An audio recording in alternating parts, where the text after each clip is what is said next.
নমস্কার, আমি সুচন্দ্রা। পজিটিভ বার্তার বিকাশ টক শো এর অনুষ্ঠানে আপনাদের সঙ্গে কথা বলতে এসেছি। পজিটিভ বার্তার বিকাশ টক শো এর মধ্যে দিয়ে আমরা বিভিন্ন বিষয় নিয়ে আলোচনা করছি বিভিন্ন মানুষের সাথে। পজিটিভ যে চিন্তা ভাবনা তাদের জীবনে রয়েছে সেই সমস্ত চিন্তা ভাবনা আমরা সংগ্রহ করছি এবং সেই চিন্তা ভাবনার মধ্যে থেকে যে মূল যে রসদ সেই রসদ সংগ্রহ করে তা আপনাদের মধ্যে বিলিয়ে দিচ্ছি। অনেক মানুষের সাথে হয়তো আপনারা আপনার নিজের জীবনের মিল খুঁজে পাবেন এবং সেখান থেকে মোটিভেটেড হয়ে অন্য মানুষকেও মোটিভেশনের মধ্যে আনতে পারবেন। পজিটিভ বার্তার মূল লক্ষ্য, মূল বার্তাই হলো এটি। এই যে ভাবনা, এই চিন্তা ভাবনা ডক্টর মলয়পিত স্যারের, এবং তার জন্য আমরা ওনার কাছে বিশেষভাবে কৃতজ্ঞ। আপনারা যারা পজিটিভ বার্তার এই বিকাশ টক শো এর অনুষ্ঠানে অংশগ্রহণ করতে চাইছেন, তারা শান্তিনিকেতন মেডিকেল কলেজ এবং হসপিটালে যোগাযোগ করতে পারেন, অথবা 6295890660 এই নাম্বারে ফোন করেও আপনারা এই অনুষ্ঠানে অংশগ্রহণ করতে পারেন। পজিটিভ বার্তার একটি অন্যতম প্রকল্প হলো কল টু অ্যাকশন। এই কল টু অ্যাকশন সম্পর্কে আপনারা যদি বিস্তারিতভাবে জানতে চান, আমাদের প্রত্যেক দিন রাত্রি 8:45 থেকে একটি অনলাইন মিটিং হয়, সেই মিটিংগুলিতে অংশগ্রহণ করতে পারেন। আপনারা বেশ কিছুদিন সেটা শুনুন এবং এই কল টু অ্যাকশন সম্পর্কে বিস্তারিতভাবে জানার পর আপনারা আমাদের সঙ্গে যুক্ত হন এবং আমাদেরকে পজিটিভ ভাইবস আমরা যা করতে চলেছি তার সঙ্গে সংযুক্ত হয়ে তার মধ্যে দিয়ে আপনারাও নতুন সমাজ গড়ার অঙ্গীকারবদ্ধ হতে পারেন। আজ আমার সাথে যিনি স্টুডিওয়ে উপস্থিত আছেন, তিনি কবিগুরু নার্সিং ইনস্টিটিউটের সিস্টার টিউটর শ্রীময়ী মণ্ডল মহাশয়া। আজ ওনার সাথে আমরা কথা বলবো এবং নার্সিং শিক্ষার যে আধুনিকীকরণ এই বিষয়গুলি নিয়ে আলোচনা করব। বর্তমানে নার্সিং বিষয়টি খুব জনপ্রিয় হয়ে উঠেছে, বিশেষত কোভিডের পর থেকে দেখা গেছে যে সুদক্ষ সিস্টার নার্সের বড় অভাব। এবং একটা সময় ছিল কি, যখন ইচ্ছা থাকলেও নার্সিং পড়ার কিন্তু সুযোগ সকলে পেত না। বর্তমানে অনেক ইনস্টিটিউট খুলেছে, যেখানে বেশ কয়েকটি ইনস্টিটিউট তার মধ্যে অন্যতম। সেটা পরিকাঠামোর দিক থেকে, সেটা সুদক্ষ টিচারের দিক থেকে খুব ভালো করেছে এবং নার্সিং এর যে প্রকৃত যে চাকরির যে সুযোগ অন্যান্য প্রফেশনাল কোর্সের থেকে মহিলাদের জন্য এই কোর্সটি কিন্তু অনেকখানি এগিয়ে রয়েছে। যেহেতু নার্সিং মূলত মহিলারাই পড়ে, কিন্তু বর্তমানে পুরুষরাও মহিলাদের সাথে একই সাথে নার্সিং পড়ার সুযোগ পাচ্ছে। আজ আমরা কবিগুরু নার্সিং ইনস্টিটিউটের সিস্টার টিউটর শ্রীময়ী মণ্ডলের সাথে কথা বলবো এবং এই প্রসঙ্গে আপনাদের জানিয়ে রাখি যে নার্সিং ইনস্টিটিউটগুলিতে আমাদের বেশ কয়েকটি সিট খালি রয়েছে। সেই সিটগুলি আপনারা আপনাদের যদি কোনো ক্যান্ডিডেট থেকে থাকে যারা পড়তে চায় নার্সিং, তারা কিন্তু আমাদের সাথে যোগাযোগ করতে পারেন। আমরা চলে যাব সরাসরি আমাদের অনুষ্ঠানের মূল পর্বে। আজকের বিষয় নার্সিং শিক্ষার আধুনিকীকরণ। ম্যাডামকে পজিটিভ বার্তা স্টুডিওতে স্বাগত। নমস্কার। নমস্কার। প্রথম যে প্রশ্নে যাব, এই বর্তমানে নার্সিং শিক্ষার ক্ষেত্রে প্রধান যে চ্যালেঞ্জগুলি সেই বিষয়গুলি নিয়ে একটু বলুন। বর্তমানে নার্সিং শিক্ষার চ্যালেঞ্জের থেকে আমি তো বলবো সুবিধাগুলো অনেক বেশি করে আছে এখন। কারণ আগে যেরকম ছিল বিএসসির জন্য মূলত 60% নাম্বার পেতে হতো এইচএসে, বা যে এক্সাম হয় জেনফা এক্সাম, এন্ট্রান্স এক্সাম হিসেবে, সেখানেও আপনার 50% নাম্বার দরকার হতো। কিন্তু এখন রিসেন্টলি অনেক সুবিধা হয়েছে, নাম্বার কমে হয়েছে 20 পেলে আপনি এন্ট্রান্স এক্সামে, তাহলেই আপনার কোনো অসুবিধা থাকছে না। এবং যে এইচএস এক্সাম আছে, এইচএস এক্সামে মিনিমাম 45% পেলেই আপনার হয়ে যাচ্ছে, কোনো অসুবিধা হবে না এক্সাম দিতে। এবং জিএনএম এ ভর্তির জন্য তো আরোই সুবিধা হচ্ছে, যে কোনো ব্যাকগ্রাউন্ড থেকেই আপনি পড়তে পারবেন, যেরকম আর্টস বা কমার্স বা সায়েন্স আপনার যদি ইচ্ছা থাকে আপনি জিএনএম পড়তে পারবেন। এবং শুধু ক্রাইটেরিয়া হচ্ছে আপনাকে এক্সামটা দিতে হবে, এন্ট্রান্স এক্সামটা, এটা। এবং তারপরে বলবো যে আপনার তো এমন অনেক ক্ষেত্রেই হয় যে পছন্দের নার্সিং কলেজে অ্যাডমিশন নিতে পারে না সিট সংখ্যা না থাকার কারণে, কিন্তু এখন সব কলেজে সিট সংখ্যা বেড়েছে, আমাদের কলেজে অনেক সিট সংখ্যা বেড়েছে। তো যাদের পছন্দ, যারা চায় আমাদের কলেজে পড়াশোনা করতে, আরামসে আমাদের কলেজে ভর্তি হতে পারবে এখন। সেক্ষেত্রে সমস্ত ধরনের স্কলারশিপের ফেসিলিটি আপনাদের কলেজে আছে? হ্যাঁ, অর্থনৈতিক দিক থেকে যদি কোনো দুর্বলতা থাকে বা অর্থনৈতিক কারণে যদি ভর্তি হতে না পারে, সেক্ষেত্রে সুখবর যে আমাদের কলেজে সেসব কোনো অসুবিধা হবে না। মিনিমাম অ্যাডমিশন পুরো ফিসটা জমা দিতে হবে, দিলেই বাকিটা আমাদের কলেজ থেকে অ্যাডমিশনের ব্যবস্থা করে, স্কলারশিপের ব্যবস্থা করে দেওয়া হবে, দিলে সরকারি তার সমস্ত পড়ার স্টুডেন্ট ক্রেডিট কার্ডের ক্ষেত্রেও একই? হ্যাঁ, স্টুডেন্ট ক্রেডিট কার্ড হবে এবং বিবেকানন্দ স্কলারশিপের ব্যবস্থাও আমাদের কলেজ থেকে তাদের জন্য করে দেওয়া হবে। ওকে, মানে তাহলে এই মুহূর্তে আমরা শুনলাম যে নার্সিং যে ইনস্টিটিউট, আগে যেরকম ভর্তির ক্ষেত্রে একটা বড় রকমের সমস্যা দেখা দিত, যেহেতু ইনস্টিটিউট সংখ্যাও কম ছিল, একই সাথে সিট সংখ্যাও কম ছিল। এই মুহূর্তে যেমন সিট সংখ্যাও বেড়েছে, নার্সিং ইনস্টিটিউটের সংখ্যাও বেড়েছে, এবং কবিগুরু নার্সিং ইনস্টিটিউটে যেখানে বিএসসি নার্সিং এবং জিএনএম নার্সিং দুই ক্ষেত্রেও এখনো কিছু সিট অবশিষ্ট আছে, যে সিটগুলিতে ভর্তির ক্রাইটেরিয়া আমরা ম্যাডামের থেকে শুনলাম। এবং যারা আর্থিকভাবে দুর্বল, তারা ভাবছেন যে আমি কি করে নার্সিং পড়বো, তাদের জন্য এই ইনস্টিটিউট নিয়ে এসছে সুখবর। এখানে সমস্ত স্কলারশিপ পাবেন এবং তার সাথে সাথে স্টুডেন্ট ক্রেডিট কার্ডের মধ্য দিয়েও আপনারা পড়তে পারবেন। ক্রাইটেরিয়া ম্যাডাম একবার বললেন, এক্ষেত্রে শুধুমাত্র এইচএস এ ফিজিক্স, কেমিস্ট্রি, বায়োলজি এবং ইংরাজি একটি সাবজেক্ট থাকতে হবে, তাতে 45% নম্বর, এবং জেন পাসে 20.83 এই স্কোরটি আপনার থাকতে হবে। আর যারা জিএনএম পড়বেন তারা যে কোনো শাখায় আপনারা উচ্চ মাধ্যমিক পাস করলে আপনারা যে জিএনএম নার্সিং এখানে পড়ার সুযোগ পাবেন। সেই ক্ষেত্রে এন্ট্রান্স যদি থাকে, স্কোর কার্ড, সেটাও নিতে পারেন। যদি না থাকে সেক্ষেত্রে আপনারা আমাদের সেন্ট্রাল অ্যাডমিশন সেলে বিস্তারিতভাবে জেনে নেবেন কিভাবে ভর্তি করা সম্ভব হবে। হ্যাঁ, এবং স্কলারশিপের ক্ষেত্রে আমাদের কলেজ সম্পূর্ণ ব্যবস্থা করে দিচ্ছে, তাদেরকে কোনো টেনশনই নিতে হবে না যে কিভাবে স্কলারশিপটা পাবে। স্কলারশিপ আমাদের কলেজ থেকে ব্যবস্থা করে দেওয়া হবে। আচ্ছা, তাহলে সেক্ষেত্রে নার্সিং এর পড়ার জন্য আর কোনো রকম বাধা রইলো না? হ্যাঁ, অর্থনৈতিক দিক থেকে কোনো চাপই থাকবে না। ম্যাডাম, পরে যে জানতে চাইবো যে আধুনিক প্রযুক্তি যেমন সিমুলেশন ল্যাব, অনলাইন লার্নিং বা এআই কিভাবে এই নার্সিং শিক্ষাটাকে একটা অন্য মাত্রা এনে দিয়েছে, সেই বিষয়টা নিয়ে যদি কিছু বলেন। দেখুন, অনলাইন তো এখন অনেকই সুবিধা করে দিয়েছে। যেরকম কোভিড এর ক্ষেত্রে ক্লাস নেওয়া যেত না, অফলাইন ক্লাস হতো না, ক্লাসে বসে ক্লাস নেওয়া যেত না, তো সেক্ষেত্রে তখন অনলাইন ক্লাস হেল্প করেছে। আমাদের কলেজের ক্ষেত্রে এখন মেটাভার্স প্রযুক্তির মাধ্যমে ক্লাসে টিচিং করানো হয়। তার ফলে কি হয়, স্টুডেন্টরা প্র্যাকটিক্যাল এক্সপিরিয়েন্স করতে পারছে যে কিভাবে কাজ হচ্ছে, কিভাবে সমস্ত প্রসিডিওর গুলো করানো হয়।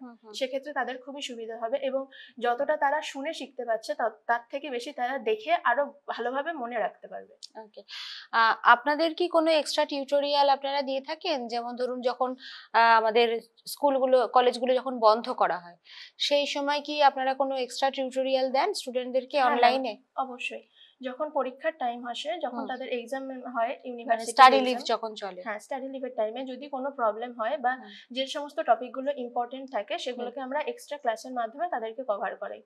তারা যখন খুশি সেগুলোকে দেখতে পারে, সেগুলোকে তারা রিভিশন করতে পারে। আচ্ছা, আর এমনি স্মার্ট বোর্ড বা প্রজেক্টরের সিস্টেম এগুলো আপনারা ফলো করেন? হ্যাঁ, আপনাদের এখানে আছে।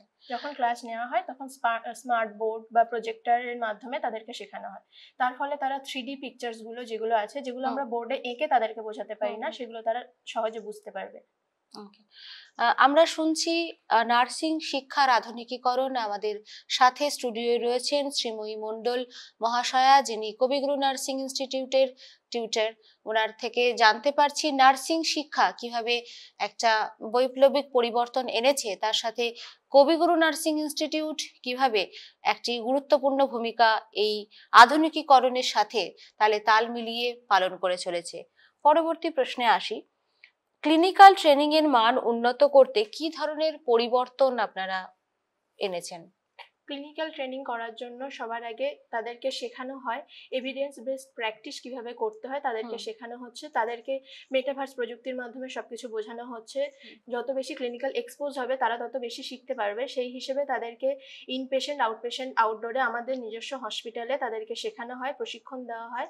এছাড়াও আমাদের হসপিটাল ছাড়াও সরকারি হসপিটাল শিয়ান আছে। এছাড়া কমিউনিটি শেখানোর জন্য আমাদের বোলপুর এবং আশেপাশে সমস্ত কমিউনিটিতে তাদেরকে নিয়ে গিয়ে প্রশিক্ষণ দেওয়া হয়। সেই সময় আপনাদের ফ্যাকাল্টিও ওখানে ওদের সাথে প্রেজেন্ট থাকে? দুজন করে, যতজন প্রয়োজন হয় স্টুডেন্ট হিসেবে ততজনই থাকে তাদের সাথে ফ্যাকাল্টি মেম্বার। এই সমস্ত কিছুই কি কোর্স ফিজের মধ্যে ইনক্লুডেড?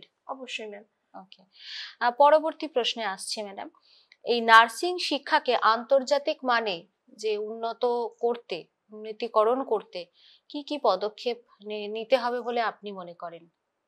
সবার আগে নার্সিং শিক্ষায় এখন কি কি পর্যবেক্ষণ করতে হবে প্রপারলি, যে কোথায় কোনো অসুবিধা আছে কিনা, পর্যবেক্ষণ, এক্সপ্লেনেশন, ডিটেলসীকরণের মাধ্যমে যা যা ত্রুটি আছে সেগুলোকে বার করতে হবে, সেগুলোকে ত্রুটি সংশোধন করতে হবে এবং বেশি করে এভিডেন্স বেসড প্র্যাকটিসের উপরে জোর দিতে হবে আমি মনে করি। আমরা শুনছি শ্রীময়ী ম্যাডামের কথা, উনি নার্সিং শিক্ষার যে মান উন্নতিকরণ যেটা আমরা প্রশ্ন করেছিলাম, উনি জানাচ্ছেন যে এভিডেন্স বেসড ক্লাস এবং ডিটেলস শিক্ষার মধ্যে দিয়েই এর উন্নতিকরণ সম্ভব। পরবর্তী প্রশ্নে আসছে ম্যাডাম, নার্সিং শিক্ষার্থীদের জন্য গবেষণা এবং উন্নয়নমূলক কার্যক্রম কতখানি গুরুত্বপূর্ণ? ম্যাম, এখনকার দিনে যত রোগ বাড়ছে, রোগের সাথে সাথে রোগের প্রতিরোধ ক্ষমতাও বাড়ছে, তো সেই হিসেবে যেভাবে আমরা আগে ট্রিটমেন্ট করতাম এখন সেভাবে ট্রিটমেন্ট করতে পারি না। আমাদের নিয়মিত গবেষণা করতে হচ্ছে, গবেষণার মাধ্যমে বিভিন্ন রকম প্রশিক্ষণের মাধ্যমে তাদেরকে কন্ট্রোল করা হচ্ছে। নার্সিং শিক্ষার জন্য যে প্রথাগত ক্লাসরুম, এই পদ্ধতির পরিবর্তে নতুন কোনো শিক্ষা পদ্ধতি কি প্রয়োজন আছে বলে আপনার মনে হয়? না, নার্সিং শিক্ষার জন্য প্রধানত সামনাসামনি হ্যান্ড টু হ্যান্ড টিচিংটাই আমরা বেশি প্রায়োরিটি দেবো, ক্লিনিক্যাল বেস প্র্যাকটিসটাই, যাতে তারা ক্লিনিক্যাল সরাসরি পেশেন্টের সাথে এক্সপোজ হতে পারে, পেশেন্টের কাছে পেশেন্টের হাতে নাতে কাজ শিখতে পারে, আমরা মূলত সেই বিষয়ের উপরেই জোর দিয়ে থাকি। আচ্ছা, সেই ক্ষেত্রে কি আপনাদের যখন ফার্স্ট ইয়ারে কোনো স্টুডেন্টকে কি আপনারা হসপিটালে সরাসরি পাঠান পেশেন্টের সাথে কাজ করার জন্য? প্রথমে তো তাদেরকে শেখানো হয়, কলেজে ক্লাস নেওয়া হয়, তারপরে লাস্টের দিকে 6 মাস ট্রেনিং এর পরে তাদেরকে পাঠানো হয়, কিন্তু তাদেরকে বলা হয় যে বেশি কিছু না করার জন্য, ভাইটাল সাইন্স চেকিং, যে প্রাইমারি ট্রায়াল সিস্টেম আছে সেইগুলো চেক করার জন্য। ওকে, শিক্ষার্থীদের ইমার্জেন্সি পরিস্থিতিতে মোকাবিলা করার জন্য কি কোনো বিশেষ প্রশিক্ষণ আপনারা দিয়ে থাকেন? বিশেষ প্রশিক্ষণ বলতে তাদেরকে শেখানো হয় সিপিআর কিভাবে দিতে হবে, বা কোনো আনরেসপন্সিভ পেশেন্ট যদি সাডেন আসে তাদেরকে কিভাবে ট্রিটমেন্ট করতে হবে, বা ট্রায়াল সিস্টেম শেখানো হয়, এবং তারপরে ডক্টররা যেভাবে বলবেন তাদেরকে সেইভাবে সেই রুলস অনুযায়ী ফলো করতে হবে। স্টুডেন্ট থাকাকালীন কি আপনারা নাইট ডিউটি দেন স্টুডেন্টদেরকে স্টুডেন্ট থাকাকালীন দেওয়া হয় না, যখন তারা ইন্টার্নশিপ ডিউটি করে তখন তাদেরকে নাইটে পাঠান। এমনি শোনা যায় যে নাইট অ্যাটেন্ড করলে স্টুডেন্টদের মধ্যে একটা আলাদাই কনফিডেন্স আসে, সেটা কি সত্য? ম্যাম, নাইট ডিউটি তো করলে অনেক বেশিক্ষণ তারা থাকতে পারছে হসপিটালে, তাহলে তারা অনেক বেশি শিখতেও পারছে, ডিউটিতে থাকছে, পেশেন্টের সাথে কমিউনিকেশন অনেক ভালোভাবে করতে পারছে, তো অবশ্যই তাদের কনফিডেন্স অনেক বাড়ে। আধুনিক প্রযুক্তি ব্যবহার কি নার্সিং শিক্ষার মানবিক দিকটাকে গুরুত্ব দেয়? ম্যাম, কারণ অনেকের মুখেই শোনা যায় যে নার্সরা রুড হয়, নার্সরা ঠিকভাবে কথা বলে না, কিন্তু এই দিকটা ঠিক নয়, এটা পুরোপুরি সত্য নয়। কিছু কিছু ক্ষেত্রে মানুষের হতে পারে, সেটা তো সবার ক্ষেত্রে জেনারেলাইজড করা যায় না, তাই না? আমরা পার্সোনালি আমরা সবাইকে ভালোভাবে শিখাই, ভালোভাবে তাদের সিম্প্যাথি দেখাই, সিম্প্যাথি এমপ্যাথি দুটো প্রয়োগ করেই আমরা তাদের সাথে যোগাযোগ করি। ওকে, পরবর্তী প্রশ্নে আসছি ম্যাডাম, দক্ষ নার্সিং শিক্ষকের ঘাটতি দূর করতে কি উদ্যোগ নেওয়া যেতে পারে বলে আপনার মনে হয়? একজন দক্ষ টিচার বানানোর জন্য বা একজন নার্সিং ফ্যাকাল্টি বানানোর জন্য তাকে প্রপারলি এডুকেশন দিতে হবে, ফ্যাকাল্টি ডেভেলপমেন্ট প্রোগ্রামগুলো করতে হবে, যেরকম আমাদের হসপিটালে প্রত্যেক মাসে 2টো করে ফ্যাকাল্টি ডেভেলপমেন্ট প্রোগ্রাম করানো হয়, যার মাধ্যমে আমাদের সিনিয়ররা আমাদেরকে শেখান কিভাবে স্টুডেন্টদের সাথে ইন্টারঅ্যাক্ট করতে হবে, কিভাবে তাদেরকে আমরা এফেক্টিভলি শেখাতে পারবো, ক্লিনিক্যাল প্র্যাকটিস করাতে পারবো, সেই বিষয়ে আমাদেরকে শেখানো হয়। আমি পরবর্তী প্রশ্নে যাচ্ছি, আগামী 10 বছরে আপনি নার্সিং শিক্ষার কি কি পরিবর্তন এক্সপেক্ট করেন? এটাই আমাদের পজিটিভ বার্তার যারা দর্শক তাদের উদ্দেশ্যে আপনার কাছে আমাদের শেষ প্রশ্ন। জনসংখ্যা যে হারে বাড়ছে সেক্ষেত্রে হসপিটালও বাড়ছে, নার্সিং কলেজও বাড়ছে, আমি আশা করব যে অনেক বেশি বেশি মানুষ আমাদের এই প্রফেশনের সাথে যোগ হোক, অনেক বেশি করে মানুষের সহায়তা করার জন্য আমাদের সাথে যোগদান করুক। বেশি মানুষ যত যুক্ত হবে ততই আপনার আশা যে সেবামূলক যে কাজের সঙ্গে আপনারা আপনাদের জীবনকে উৎসর্গ করেছেন সেই কাজের সঙ্গে যুক্ত হলে আরো বেশি মানুষকে আপনারা সেবা প্রদান করতে পারবেন। আমাদের পজিটিভ বার্তার টিম আপনাকে আপনার ভবিষ্যতের জন্য উইশ করছে একই সাথে আমাদের কবিগুরু নার্সিং ইনস্টিটিউট, যে ইনস্টিটিউট সম্পর্কে আমরা শুনলাম, সেই ইনস্টিটিউটের কয়েকটি সিট বিএসসি এবং জিএনএম নার্সিং এর ক্ষেত্রে এখনো অবশিষ্ট আছে।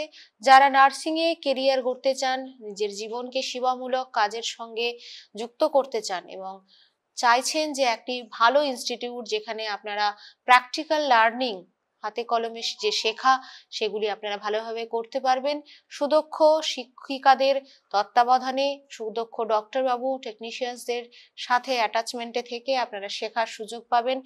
এবং সেই উদ্দেশ্যেই প্রত্যেকে আবার বলছি, কবিগুরু নার্সিং ইনস্টিটিউট কিন্তু আপনাদের হতে পারে পছন্দের 1 নম্বর। আমাদের এই অনুষ্ঠানে শ্রীময়ী ম্যাডাম আমাদের সঙ্গে ছিলেন। শ্রীময়ী ম্যাডামকে পজিটিভ বার্তার টিমের পক্ষ থেকে আমরা ধন্যবাদ জানাই। ভালো থাকবেন।